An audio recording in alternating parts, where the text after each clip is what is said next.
The Life of Dracula, Castlevania. Vlad Dracula Ţepeş is the main antagonist of the first and second season of the Netflix original series, Castlevania. He's the father of Alucard as well as the widower of Lisa Ţepeş. Welcome to the Amagi. In today's video, we're going over the life of Dracula. Before we begin, we publish a new video every day, so be sure to subscribe to our channel and ring the bell icon to get notified about our latest videos. Early life. Dracula rose to become the strongest of vampire kind and the leader of his race. He had a dislike of humanity and a reputation for sheer brutality. He was known to impale his victims and slaughter entire villages should they wrong him. By the late medieval period of Europe and Wallachia, Dracula had lived alone in a fortress called Castlevania, which was capable of teleporting magically. He had also come to possess a vast wealth of scientific knowledge, which was stored away within the depths of the castle. In order to deter visitors or robbers from entering, Dracula had the impaled corpses of his victims displayed at the front of the castle grounds, a warning that promised a brutal and painful death to those willing to ignore it. Meeting Lisa.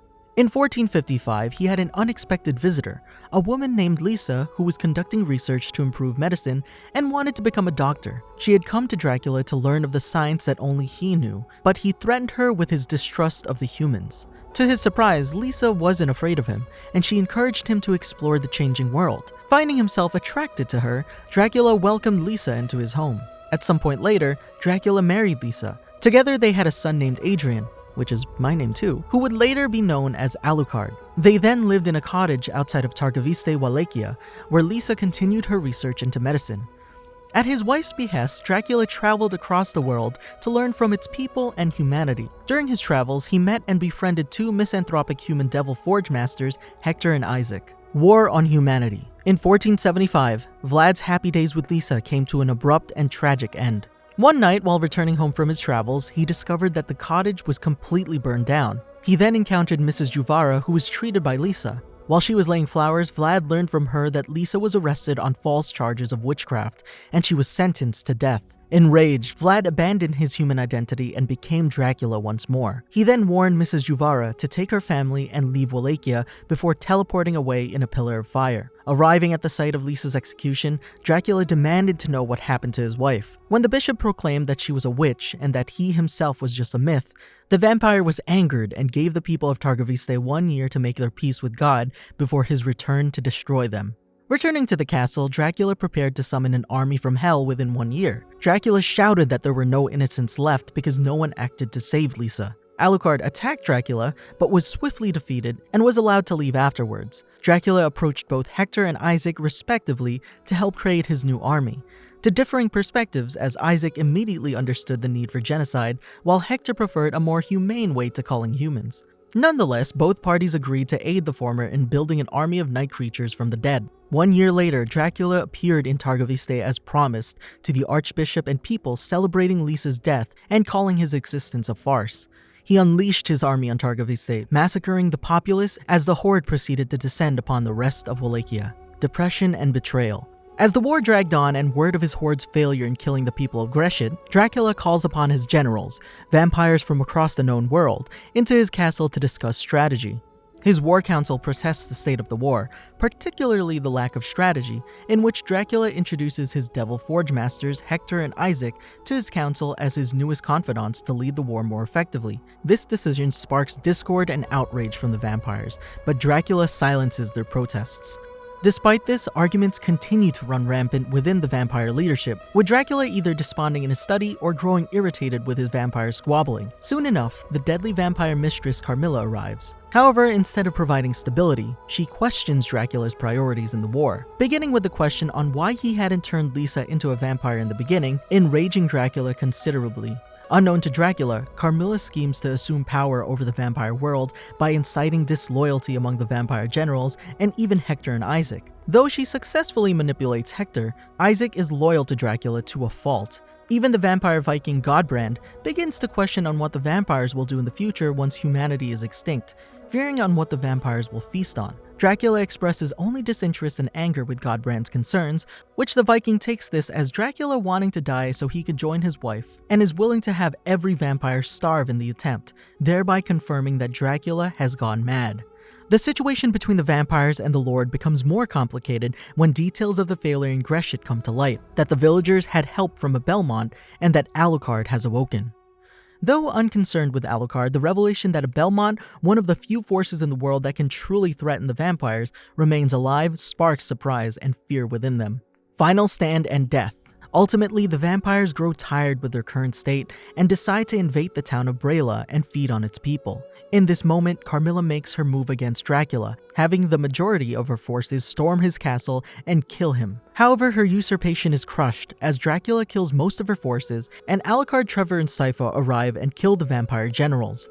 Isaac confirms Alucard's presence and that of the Belmonts, advising Dracula to return to his study, with the Forge Master swearing to protect him. Dracula is touched by Isaac's loyalty and decides to spare him from the intruders by sending him to the desert from whence he came, to Isaac's shock and protest. Alone in his study, Dracula finally confronts his son again, who states that his war is over in the name of his mother. Dracula counters that it endures in the name of Lisa. Regardless, though Alucard grieves with Dracula and Lisa's death, he refuses to allow him to commit genocide. Dracula remains unfazed, remembering and reminding Alucard that he couldn't stop him before. Alucard agrees, but counters that he was alone before, in which Trevor and Sypha enter, ready to face the Vampire Lord. Though Alucard initiates the attack, Dracula easily beats back his son and his allies, but together, they gain the upper hand in wounding Dracula. Trevor's skill with the Morningstar Whip both wounds and enrages Dracula enough to summon a fiery ball of magma at the trio. Despite his power, the three combine their strength to push the fiery orb back, destructively sending him and Alucard through the castle to the central library. There, father and son engage in a vicious and brutal fistfight that takes them both throughout the castle, but it becomes apparent that Dracula is the stronger of the two. At which point, Alucard arms himself with a wooden stake and states that Dracula knows he died when Lisa did, and that he wants to die, calling his war history's longest suicide note. Dracula, angered once again, strikes at his son, forcing Alucard to strike at his father with the stake, but misses his heart. Dracula continues to beat his son deeper through the castle, but Alucard refuses to back down, despite being overpowered.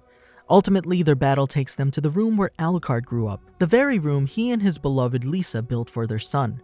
Seeing the room and remembering the memories he shared with his wife restores a semblance of his sanity, realizing that he is killing his son, the greatest gift Lisa ever gave him. In his deepest moment, Dracula confirms that as a result of his actions, he should already be dead. In this moment, Alucard arms himself with a wooden stake again from his bedpost and stabs Dracula with a heavy heart and crying tears of blood. Dying, his body rapidly decaying, Dracula's form closes in on Alucard, but before he can do anything, Trevor and Sypha arrive and the Belmont decapitates Dracula with Leon Belmont's longsword, thereby killing Vlad Dracula Ţepeş. Sypha then uses her magic to burn Dracula's remains, which erupt into a fearsome demonic black cloud that spreads across the castle before dissipating completely, leaving behind only his wedding ring. Legacy. Dracula, the most powerful vampire in the world, the apex of his kind, would die a broken man as the result of the actions of the church, forcing his son and heroes of humanity to rise up to end his madness.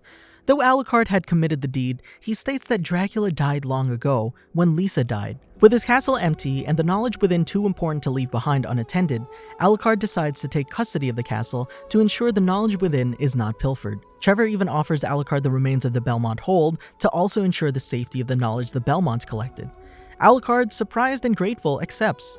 Trevor and Sypha then depart to forge a life together, leaving Alucard in the castle, where alone in a study, he grieves and weeps at the loss of his loved ones. In the vampire world, the deaths of Dracula and his generals leaves a power vacuum, with abandoned night creatures and upstart vampire factions wreaking havoc across the war-torn region. Carmilla plots to assume control over vampire kind herself, betraying and enslaving Hector with the intentions of using his abilities as a forge master to replenish her forces, returning to Styria with Hector in chains. In addition, within the desert he was banished to, Isaac resolves to continue Dracula's war on humanity, as well as seek vengeance against Carmilla and Hector for their betrayal. Beginning with a group of bandits, Isaac kills humans unlucky enough to cross paths with him and forges their bodies into night creatures, raising his army over time.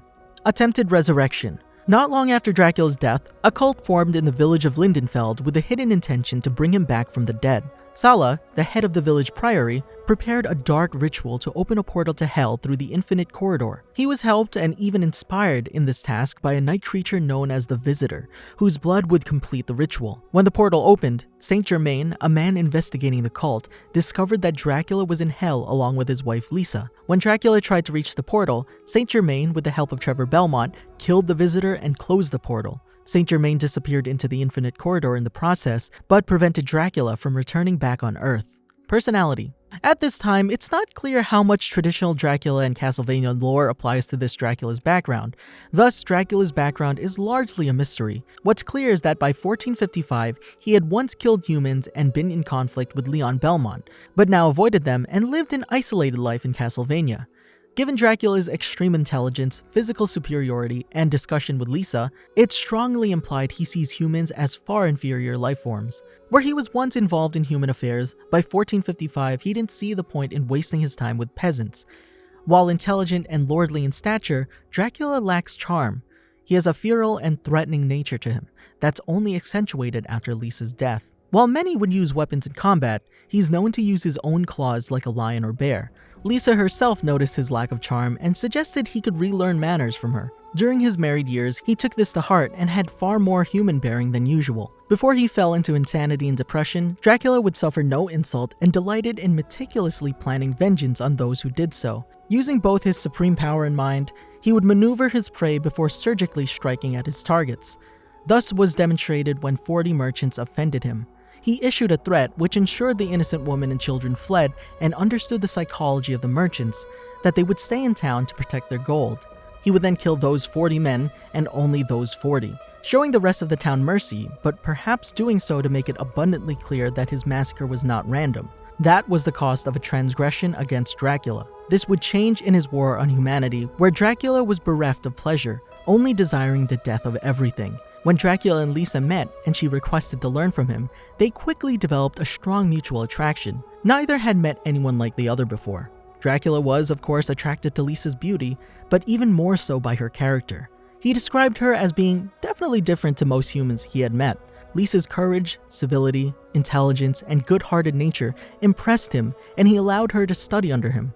They soon married and had a son, Adrian Ţepeş. Lisa saw the best in Dracula and immediately acknowledged he had the potential to improve the lives of humans everywhere with his knowledge. As per Lisa's wishes, he would spend much of his time traveling. It was her hope that he would also learn from his travels and humans as she did for him. Dracula himself seemed to appreciate her encouragement, although his later actions imply he never was able to see other humans the way Lisa wished he would. If anything, the light of his experiences only turned into more ashes after he returned to his home and was informed that his wife had been executed. When Lisa was unjustly killed in 1475, Dracula grew to deeply resent humanity. No longer did he consider them peasants, but he now considers them all animals he could no longer tolerate. He would later admit that she was the only true love he had ever known. Immediately after Lisa's bones burnt into ashes, Dracula rose from his wife's flames and demanded an explanation. He was enraged to learn that his wife had been killed out of unjust dogmatic stupidity, and further enraged when the bishop who ordered the execution denied Dracula's existence. In that moment, Dracula proclaimed he would take everything from the citizens of Wallachia and leave no signs they ever existed. Although he surely knew his wife wouldn't want him to take vengeance, his heart was now so embittered that it's filled with nothing but absolute misanthropy. Dracula believes that every human is guilty for his wife's death, as none tried to stop the unjust murder, and hence, when Alucard tried reasoning with his father to kill only those responsible, Dracula angrily refuted this. To Dracula, Lisa was the one good thing humanity had ever produced, and humanity had killed it. He was even more than willing to severely injure his own son, Alucard, when he tried to reason with him and stop him from committing genocide. Despite all this, Dracula does seem to retain fractions of what he became after marrying Lisa. For example, even though he had Alucard in his mercy, he didn't pursue him any further after inflicting a severe injury on him, which seems to show that the only person who Dracula has any remaining attachment to was his son, as he could have killed him easily but let him escape, apparently meaning he simply wanted to incapacitate Alucard long enough for his massacre to be completed. He also notably, uncharacteristically, had a woman who still showed great adoration to Lisa live and even warned her to flee, showing he at least has a softer side for those who are not blinded by the accusations of the reasons of his wife's death enough to not want to kill them. It's worth noting that he also issued a one-year warning to humanity to make peace. Dracula was further disappointed in humanity that no humans heeded his warning or repented to him, saying to them before unleashing his army that you had your chance. 1 year later, Dracula began his war of extermination, unleashing an army of hell in Targoviste, bidding his army to kill all of humanity and accepting his future eternity of endless hatred. Despite being on a revenge quest to wipe out all of humanity, Dracula grows more and more despotent as time passes, largely isolating himself from the rest of his court and leaving command of his army in the hands of his forge masters Hector and Isaac. He doesn't care much for strategy as long as all of humanity dies at the end, much to the discomfort of his generals. Dracula planned to use machines to turn the sky dark and allow vampires and the Night Horde to rule the world. However, many of his generals and Alucard observe that Dracula's plans are self-destructive. Godbrand realizes that human genocide will mean the end of the vampire's food supply, and that no one would survive Dracula's plans for the world. Alucard observes that Dracula is dragging the whole world with him on history's longest suicide note. When Alucard assaults his castle with Trevor and Sypha, Dracula shows great care towards Isaac by banishing him to the desert, not wanting his friend to be killed. Dracula truly admired Isaac's unshakable loyalty, acknowledging him as being one of the greatest of his species. He ruthlessly overwhelms and beats on Trevor and Sypha, mocking them for their inferiority, but never strikes the fatal blow on Alucard, mostly ignoring his son unless he attacks him, at which point he savagely strikes back, but doesn't deal any truly decisive blow. Only after being sufficiently angered was he willing to brutalize his son, but even in such a murderous rage, his love for his son shone through. When after arriving on the room where he and his wife raised Alucard, Dracula finally snaps out of his murderous rage and is driven to tears by the realization that he was killing the greatest treasure Lisa ever gave him. Dracula realized in this moment that Alucard had been right about him. He had been dead on the inside and fallen into insanity on the day that Lisa was killed. He allowed himself to be killed by his son afterward. To put it simply, Dracula is a broken and bitter man who tries to kill all of humanity in revenge, but doesn't feel pleasure or joy in this, nor does he care about the fact that he could potentially starve his own army to death in the process. He is so detached that Alucard believes that Dracula only waged war on humanity because he wanted to die, for he is figuratively dead without Lisa. Dracula died as a broken being, but also expressed what love he had left towards his son, the greatest gift his beloved wife had given him, which was what allowed him to finally be at peace as he reunited with his wife in the afterlife. Dracula's spirit briefly appears before Alucard and showed no hostility, nodding curtly before disappearing, apparently making peace with his son. Did you enjoy our video? Be sure to check out these other great videos from the Amagi, and make sure to subscribe and ring the bell to be notified about our latest videos. Alright, Alucard out!